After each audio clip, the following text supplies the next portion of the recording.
నమస్తే, welcome to our channel. నేను మీ anchor శ్రీయాను. ప్రస్తుతం మనతో పాటు ఉన్నారు ప్రముఖ జ్యోతిష్యులు, వాస్తు పండితులు, లలితాదేవి ఉపాసకులు, ప్రముఖ బ్రహ్మశ్రీ నానాజీ పట్నాయక్ గారు ఉన్నారు. మరి గురుగారితో మాట్లాడి మన సందేహాలను నివృత్తి చేసుకుందాం.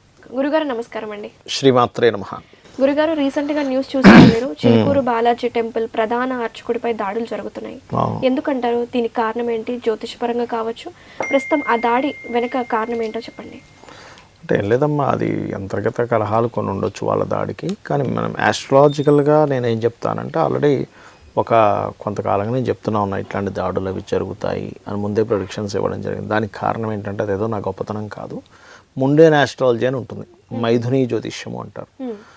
ఆ ఆస్ట్రాలజీ పరంగా మిథున రాశిలో కనుక కుజుడు సంచరించేటప్పుడు తొక్కిసలాటలు కానీ, ఒకరి మీద ఒకరు దాడులు చేసుకోవడం కానీ, అనవసరమైన కలహాలు జరుగుతాయి. ఎందుకు అంటే ఇక్కడ మిథునము, కన్య, ధనస్సు, మీనము ఈ 4 దిస్వభావ రాశులు అంటారు.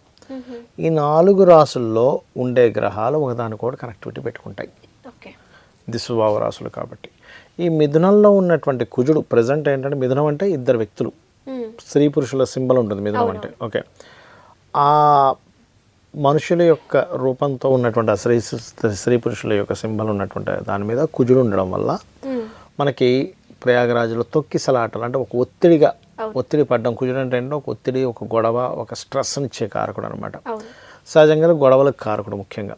కాబట్టి అది కాకుండా ఈ సంవత్సరం కూడా మనకి క్రోధీనామ సంవత్సరము అంటే అనవసరమైన క్రోధం పెంచుకోవడం, ఏదో చిన్న మాట అంటే దాని గురించి మనం చూద్దాం పదా అని చెప్పని వెళ్ళడం, గొడవలు పెట్టుకోవడం, ఘర్షణలు, రాళ్ళు విసురుకోవడం, ఒక మనిషిని టార్గెట్ చేసి గొడవ పెట్టడం, ఇవన్నీ కూడా జరుగుతూ ఉంటాయి.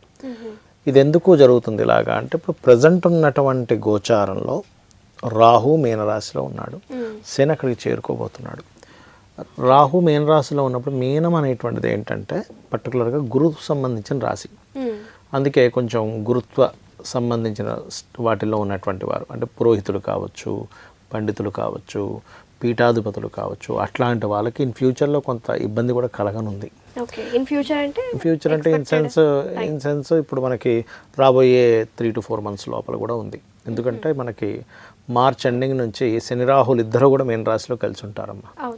ఉన్నప్పుడు ఏమవుతుందంటే సర్వసాధారణంగా ఇప్పుడు కొన్ని గవర్నమెంట్ తీసుకునే కొన్ని నిర్ణయాల వల్ల కూడా కొన్ని గొడవలు జరగడం, మత కల్లోహాలు కావచ్చు. ఒకే దాని వాళ్ళు ఇప్పుడు చిలుకూరు బాలాజీ టెంపుల్ ఆయన మీద దాడి జరిగింది, రంగరాజన్ గారి మీద. దానికి ఏమిటి అంటే ఒక చిన్న విషయం కూర్చొని మాట్లాడుకునేటువంటి అంశం కూడా అంత దాకంటారా అని చెప్పిన ఒక గొడవ. కారణం ఏమిటి అంటే గ్రహాలు ఎప్పుడైనా ఆకాశంలో ఉండేటువంటి స్థితి బట్టి ఇక్కడ జరుగుతూ ఉంటాయి విషయాలు. మనకి ఇలాంటి విషయాల్ని మనకి రామాయణ మహాభారతాల్లో చాలా చోట్ల చెప్పడం జరుగుతుంది. గ్రహాలన్నీ ఒకవైపు దక్షిణం వైపు వెళ్తున్నాయి, ఈ కుజుడు ఈ గ్రహయుద్ధంలో గెలుచున్నాడు, లేనట్లయితే ఈ పాపగ్రహాలు ఇలా కూడి ఉన్నాయి కాబట్టి ఇలాంటివి జరగబోతున్నాయని నాకు అనిపిస్తుంది అని చెప్తూ ఉంటాడు.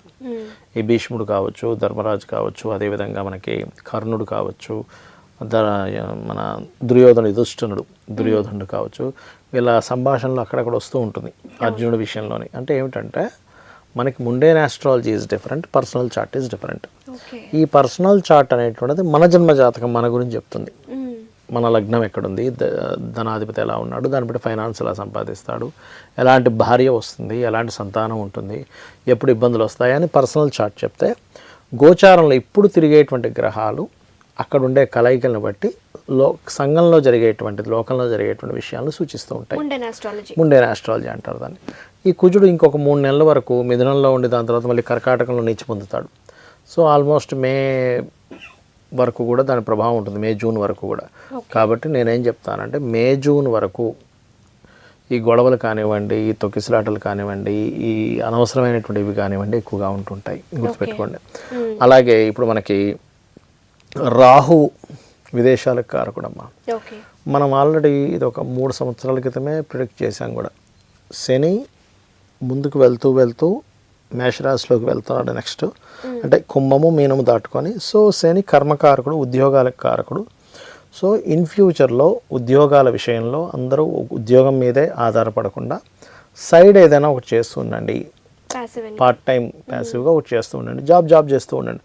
ఏదైనా ఎఫెక్ట్ అయినా కూడా మీకు సైడ్ ఇంకొక ఇన్కమ్ ఉంటుంది కాబట్టి మీరు పూర్తిగా ఎఫెక్ట్ అవ్వరు. కొంత స్ట్రెస్ ఉంటుందేమో, కానీ ఎక్కువ పూర్తిగా రోడ్డు మీదకి వచ్చేసి ఛాన్స్ ఉండదు. ఇప్పుడు చూడండి, మెయిన్ రాశిలో ఇంకా రాహు ఉన్నాడు, శని వెళ్తున్నాడో లేదో వెంటనే అక్కడ ఉద్యోగాలకు సంబంధించిన సమస్యలు కానివ్వండి ఇవన్నీ జరుగుతున్నాయి. కాబట్టి నేనేమంటానంటే ఒకటే, ఈ గ్రహాలు ఉన్నప్పుడు ఇట్లాంటి గొడవలు కానీ ఉద్యోగ సమస్యలు కానీ విదేశాల్లో డిస్టర్బెన్సెస్ కానీ, ఇప్పుడు నెక్స్ట్ ఎందుకు మీకు శని గనక మీనంలోకి వెళ్ళాడు అనుకోండి, ఆర్థిక మాంద్యం వస్తుంది కొన్ని దేశాలకి. ఓకే, అంటే ఈ గ్రహాల ప్రభావం ఇవన్నీ కూడా, ఆర్థిక మాంద్యం వచ్చినా, ఇందాక మనం ఇప్పుడు మాట్లాడుకుంటున్నా దాడి జరుగుతున్నా, ఇవన్నీ వీటికి కారణం. కాబట్టి మీరు చెప్తున్నారు కదా ఈ ప్రభావం అనేది ఉంటుంది ఒక 3 నెలలు 4 నెలలు పీఠాధిపతులు కూడా వాళ్ళకి దోషం ఉంటుంది. అంటే ఇది కేవలం మన భారతదేశం అంటే భారతదేశంలోనే అంటారా, లేకపోతే సౌత్ ఇండియన్ మొత్తం ప్రపంచవ్యాప్తంగా చూపిస్తుంది అమ్మా, ఇది చూపిస్తుంది. అయితే ఇది సామాన్య ప్రజలు దీన్ని తట్టుకోవాలి అంటే మాత్రం ఒకటే చెప్తాను, అమ్మవారి నామస్మరణ, లలితా సహస్రనామాలు శ్రవణము లేదా పఠనం చేయడము. ఓకే, అలాగే లలితా సహస్రనామాలు ఫస్ట్ లైన్ పర్టికులర్ జాబు సంబంధించిన ఇబ్బందులు పడేటువంటి వారు ఓం శ్రీమాత శ్రీ మహారాజ్ని శ్రీమత్ సింహాసనేశ్వరి నమః అనేటువంటిది చేసుకుంటుంటే అన్ని విధాలా బాగుంటుంది. అది అంటే నెగిటివ్ ఎనర్జీస్ నుంచి కూడా మనం అంటే ఏం లేదు. ఫస్ట్ ఆఫ్ ఆల్ ఏంటంటే తల్లి యొక్క తత్వం అమ్మవారు, ఒక మదర్ ఇది ఎలా ఉంటుంది, రక్షణ పోషణ. మనందరూ కూడా దేని గురించి ఎక్కువ భయపడతామంటే సర్వే అవుతామా, సెక్యూరిటీగా ఉంటామా ఉండమా. సెక్యూరిటీగా ఉన్నాము, సర్వే అవుతున్నామంటే చాలా అనుకుంటాడు మనిషి కదా. ఈ రెండే మెయిన్, ఈ రెండుని ఇచ్చేది ఎవరు అంటే తల్లి. అది అన్ని ప్రాణుల్లోనే ఉంటుంది. చూడండి, కోడి పిల్ల, ఒక కోడి ఉంది, పైనుంచి గెద్ద తిరుగుతుందని కానీ ఫస్ట్ అది సెక్యూర్ చేస్తుంది, దానికి ఫుడ్ తినిపిస్తుంటుంది. ఏ పక్షి అయినా చూడండి, ఏ జంతువు అయినా సరే స్త్రీ. కాబట్టి ఏంటంటే అమ్మవారి లక్షణం అది. కాబట్టి అందరూ భయపడేది ఏంటంటే ఇప్పుడు అయ్యో అక్కడ జాబులు పోతున్నాయి, ఇప్పుడు గ్రహస్థితులు ఎట్లా ఉన్నాయి, నా పరిస్థితి ఏమిటి, ట్రంప్ వచ్చేసాడు, ఈ గందరగోళాలు జరుగుతున్నాయి, ఎక్కడికి వెళ్తే ఏమవుతుందో అంటే ఇన్సెక్యూరిటీ అండ్ సర్వైవ్ అయ్యేటువంటి స్థితుల్లో మీరు ఎక్కడా ఇబ్బంది పడకుండా ఉండాలంటే ఈ నామాన్ని మించినటువంటిది లేదు. 100% అమ్మవారు కాపాడుతుంది. థ్యాంక్ యూ గురుగారు, థ్యాంక్ యూ సో మచ్ అండి. నమస్తే. శ్రీమాత్రే నమః.